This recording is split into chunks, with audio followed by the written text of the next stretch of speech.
Thanks for joining us today. Today we're going to cover log haul. We're going to cover winter weight conditions, map conditions, permit conditions, interaxle spacings. We're going to cover your width, your height, interaxle spacings in the sense that how it affects you for the weights you can haul. We're going to cover all these things and more, so this should be very informative. Thanks again. We'll see you in a bit.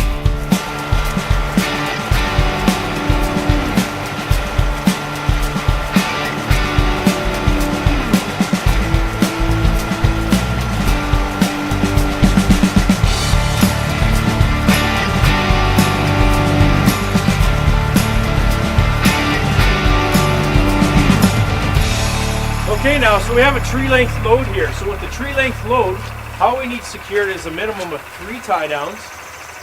Each tie down has to have a working load limit on it, okay? So with the working load limit, of the 3 tie downs, you have to add them together and you have to be able to secure at least 1/6 of the load weight. Okay, so this is an off-highway load.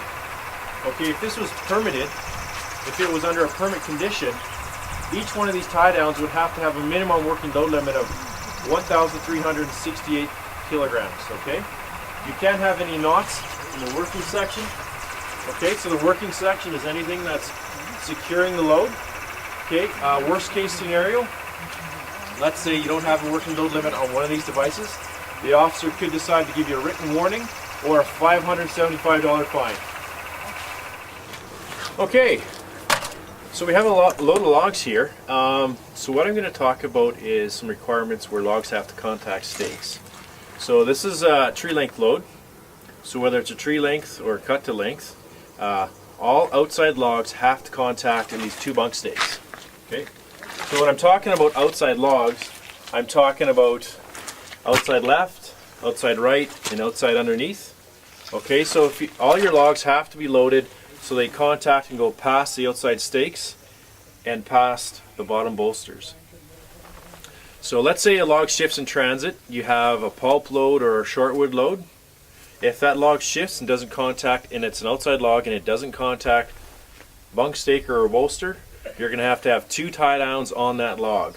Okay, if you get stopped and transportation sees that, if there's a log that, let's say, cuts short right to here and it's sticking out of the load and it's on the outside, you can get a $575 fine, which is a loose load ticket. So again, you always have to carry extra wrappers, extra chains, whether you belly wrap or you can ratchet them. Just remember that's considered a loose load. You might not be able to physically move that log, but it's still considered a loose load under the cargo securement standard, okay? So carry extra wrappers, extra boomers, whatever you need to secure that log. It needs to be loaded properly at the landing, so everything has to contact at least 2 bunk stakes on the outsides and the bottom side.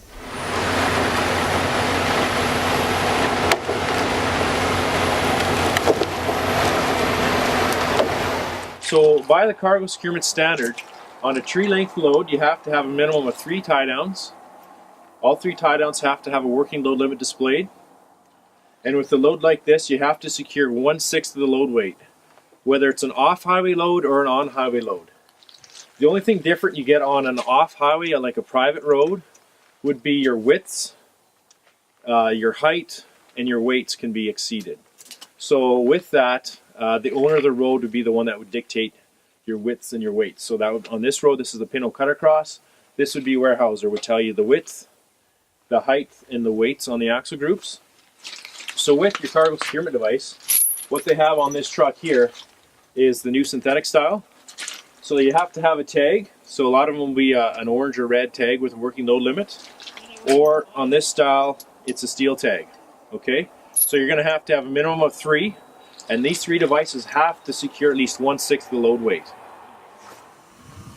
Okay, so now what we're going to talk about is an empty log bunk permit. So what that permit allows you to do, let's say you have a trailer that's 12 feet wide, 3.66 meters. If you have a trailer that's 12 feet, 3.66, this permit allows you to take that trailer on highway with the following conditions met. So some of the conditions is you have to have reflective tape starting at the base of your bunk stake, at least up to 1.5 meters on all 3 sides, the front side, outside, and back side. The next thing you need is your Mickey Mouse lights need to be extended and on. And the next one is you have to have at least one flashing amber light on top of the cab. So if you have all those things on that permit, the permit is there to get repairs done out of shop. Okay, so if you're not doing repairs within your own shop, you want to take that off-highway trailer to a shop within Alberta, that permit will cover you. If it's over 3.66 meters, it can't be transported. Let's say if it's a pull trailer and you got it loaded on top of your truck, you can't be any higher than 5.1 meters high.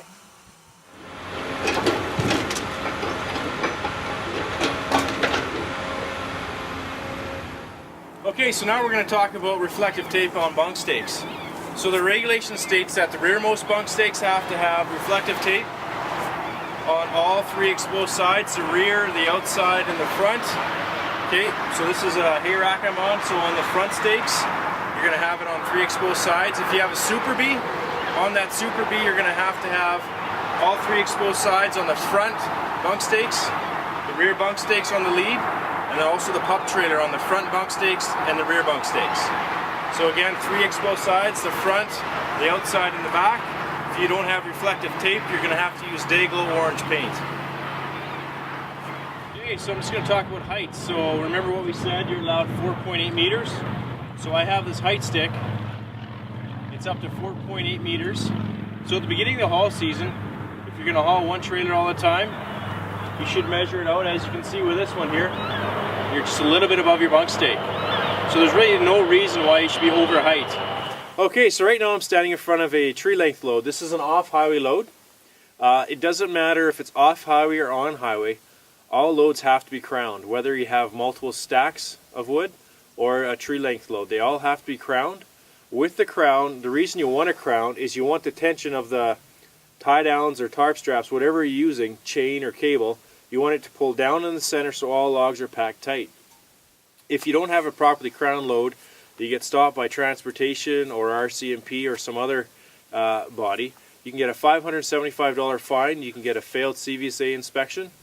A failed CVSA inspection and a fine, the fine can go to the driver or the company, and also the failed CVSA inspection will go against the truck, the owner of the vehicle, and those points will go on the carrier's profile. So what we have here is a tree length load. So I just want to talk about your heights here. So with any kind of load, tree length, cut to length, you can't have logs more than 50% above your bunk stakes. Okay? The top of your load can crown up to 4.8 meters, but the outside, you can't have logs more than 50% above your bunk stakes. Okay?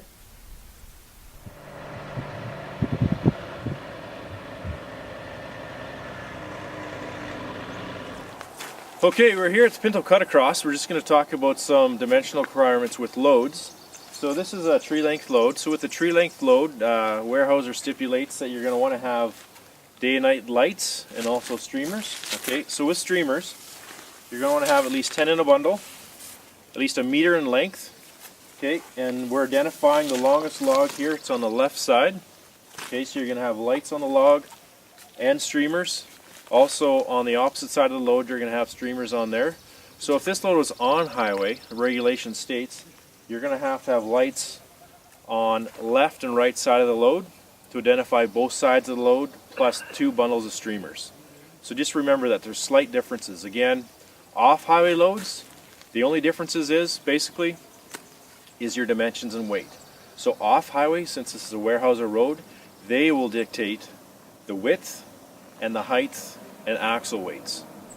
So one of the key characteristics with a good load for especially tree length is you want everything running front to back. Some logs are going to cross a bit, but just make sure when the loads are getting put on the truck, you run front to back. That way you're going to eliminate some valleys, some ridges, and irregular loads. With a tree length load with the overhang, you want to make sure the overhang is 18 inches or greater above the road surface at all times.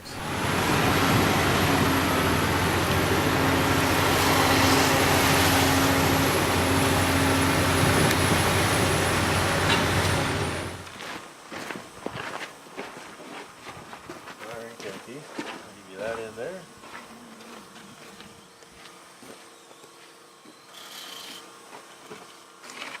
Okay.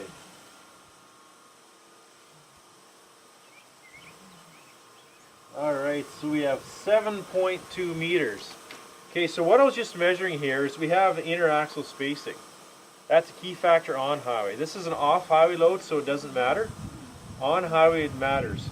So we have a tridem axle group with a tandem axle group, and we have to have a minimum of 5.5 meters between the two groups. So what we've done is measure from the center of the last axle on the truck to the first axle on the trailer. So again, we are over 7 meters. There's not a problem. Let's say if you get stopped on highway and this measurement's under 5.5 meters, you would subtract 500 kilograms for every 10 centimeters, okay? So again, off highway, that doesn't matter, but on highway, you can get significant fines for that. So where I've seen infractions in the past where, let's say you've got some short wood.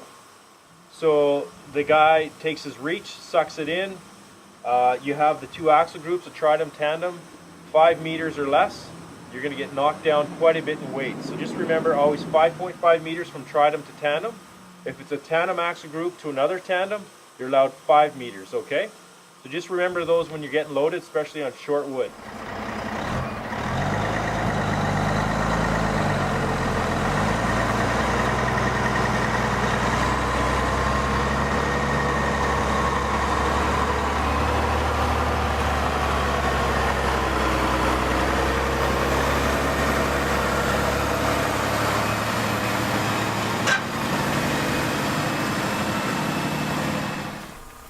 Okay, so now I'm going to talk a little bit about on-highway loads. So I'm at an off-highway truck. I've got an off-highway tree length on, but we're going to talk about on-highway permit conditions. So on-highway permit conditions, so if you have a box load, so that would be your ends are reversed, you have to have 4 tie downs. If you have a tree length load, you have to have 3 tie downs. Let's say if you have a Super B with multiple stacks, each stack is going to have 2 tie downs. Each tie down is going to have a working load limit of 1,360 kilograms. So just remember to look at your permit conditions. You're going to have your map and your permit. Your map's going to go over what road you can be on, what bridges you can go over, the color of your route. Your color is going to dictate the weights. The map's also going to tell you about the mill you can go to. With your permit, it's going to give you dimensions. It's going to give you heights, widths, and weights. So just make sure you're always reading through those conditions and follow those conditions placed on you by that permit. Okay. Winter weight permits are going to be license plate specific, also configuration specific. Okay. So with the winter weight permit, the license plate on the truck has to match the permit. If you're going to switch trucks with different license plates, you're going to have to get a different permit. Also, if the configuration changes, that winter weight permit's void. Okay, so just remember all those things. So in the summer months, you can run a winter weight permit. It's still going to be license plate specific, but not configuration specific. Okay, so just remember all that. Take a good look at those permit conditions. Okay, so now what we're going to do is wrap up cargo securement for log haul. So with log haul, there's permit conditions. Let's talk about tree length loads. So with a tree length load on a pole trailer, the special permit condition states that if your bunks are 10 meters apart or under, your first tie down and your rear tie down has to be within 1 meter of your bunk stakes. Okay? Your center tie down's right in the center of the load. The next one states in the permit condition is if your bunk stakes are over 10 meters apart, you have to be within 2 meters of your front bunk stake and 2 meters within your rear bunk stake. So just read your permit conditions.